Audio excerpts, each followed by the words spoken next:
Hi, everybody. Wow, my eyes look really tired. How are you today, or this evening, or whatever, whenever you're watching this? I'd like to know. Um, Summer's coming to an end here in Wisconsin, and I am looking forward to slightly cooler weather that we're having next week. Last week we had some really nice temperatures in the 70s, and we may have some days in the 60s this coming week, followed by 70s next week. So that's okay. I don't want winter to come too soon. So I haven't done these in a while. And I decided to get back to my scripture reading because I miss it and I need it. You ever feel that way? So we're still in Genesis, ending Genesis.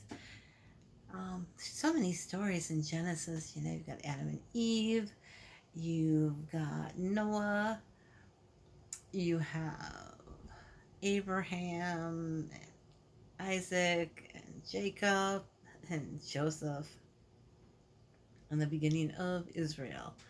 So that's a lot. Okay, so chapter 46 and 47 I'm talking about today. And there's only 50 chapters in Genesis, so I'll be finishing it in the next video. Um, so Jacob and his extended family make it to go to Egypt. Joseph has called them to Egypt so that they can live through the famine. Um, and if you read that Bible verse, it keeps saying that it's 70 people who went with Jacob. But you know what?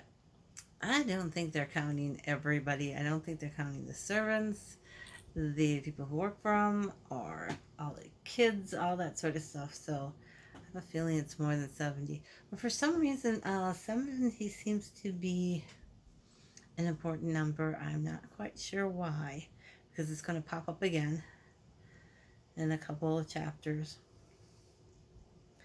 So,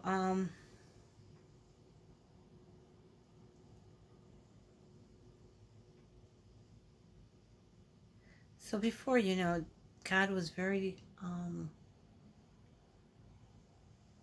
specific of who could go to Egypt and who couldn't.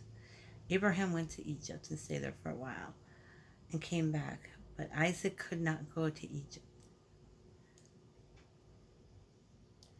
In fact, Isaac's children, let me get this right. Isaac's older brother, half brother, Ishmael's mother was from Egypt, but Isaac was not supposed to go to Egypt. It's just kind of interesting, actually. So, along the way to Egypt, Jacob and his entourage um, stopped and spent the night in Beersheba. You remember Beersheba? They talk about it a few chapters ago. Well, actually, talk about it quite a bit because I guess Abraham stopped at Beersheba and Isaac stopped at Beersheba, and they built altars and prayers and communicated with God there. Well, and Jacob also, I think, did that. Um, Now they stop at Beersheba to spend the night. And God comes to Jacob in a vision and tells him not to be afraid to go to Egypt because God has plans and he's going to make Israel a great nation beginning in Egypt. I think 12 sons, he's already got it. He already started. Um, but God promises Jacob that he will be going to Egypt with him and he will make sure the family comes back to Canaan after Jacob dies. Um, Jacob's pretty old. He's over 100 by now. So Jacob sent Judah ahead to talk to Joseph.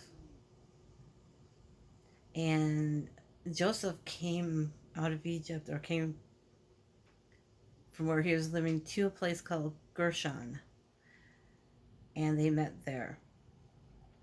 And Joseph preps his brothers on what to say to Pharaoh when they get to Egypt. That's so that was chapter 46. So in chapter 47, Joseph picks 5 of his brothers and he preps them and he's like, yes, you're going to say that you're shepherds because the Egyptians really don't like shepherds. So you'll be able to all go in one place. You'll be able to stay here and share, what is it?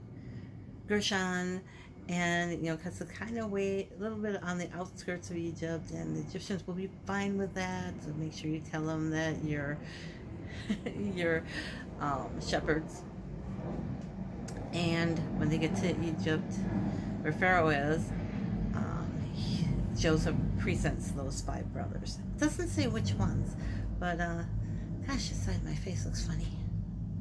Looks like it's swollen or something.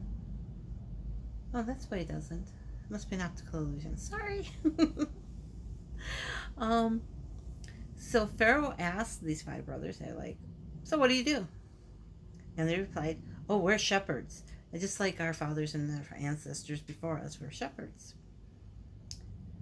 And they asked if they could settle in Goshen or Goshen. Well, that's Goshen and that's Goshen. Oh, Goshen. Oh, okay. It's the two words are names. The two cities are very similar. Goshen, where they met up with Joseph, is Gershon, and they're going to settle in Goshen, which is Goshen. There's a lot of places in the Bible where they have very similar names for two different places. And Joseph said, yeah, the Pharaoh tells Joseph, yeah, I give permission for your family to settle in Goshen. And Pharaoh also said, well, if any of your menfolk or servants are really good with livestock, period, because they did bring livestock with them, not just sheep, but they also had their cattle and their horses and donkeys.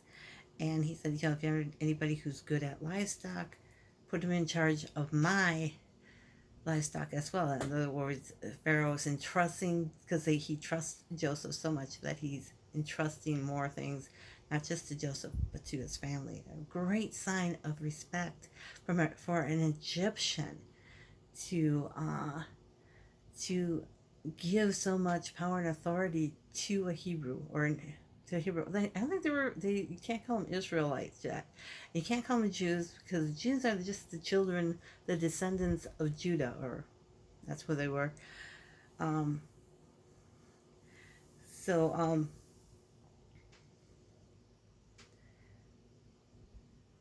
Joseph presents his dad Jacob to Pharaoh, and Jacob blessed the Pharaoh. And Pharaoh said, so how old are you? And he said, oh, I'm 130. And Pharaoh was very impressed. I don't know if the Egyptians lived that long or not. But, so this is during the famine. And the family goes and they live in Goshen. And one of the ways that Jacob did things to feed the people is first he sold the grain and things that were stored. And then the people ran out of money. They're like, well, what are we going to do? We have no money to buy food with. We're going to starve. And Joseph's thing was to keep everybody alive. So Joseph said, okay, bring your livestock. Bring that. You can bring so many in and you get so much food for it. And so slowly throughout the following year, people brought in livestock until they ran out of livestock in about a year's time. And so now once again, they're like, well, what are we going to do? We have no food. There's no food in the land. And they came to Joseph and said, here, we will give you our land if you give us, and we will become servants and slaves of Pharaoh. Please just give us enough seed that we can raise plants to feed ourselves.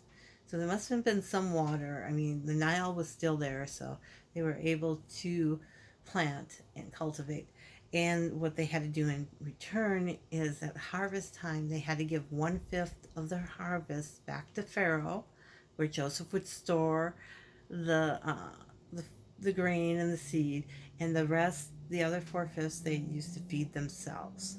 So Pharaoh now owns all the land, he has all the money, and he has all the livestock, but the people are eating. Um, I don't know about that arrangement. It's like, taking advantage, but they needed to eat, right? And this way, Joseph was able to continue to feed them. So now, when Jacob was close to dying, he's like, he's this went on for a while, and Jacob was close to dying. He had asked Joseph to promise to bury him in Canaan in the family cave that Abraham had purchased. Well, actually, the cave was given to him, but he purchased the land that went with the cave. So that land belongs to Abraham, and then to Isaac, then to Jacob. In other words, it belongs to Israel. So, and Joseph swears that this is what he will do. So, I'll talk to you in the next video for the end of Genesis.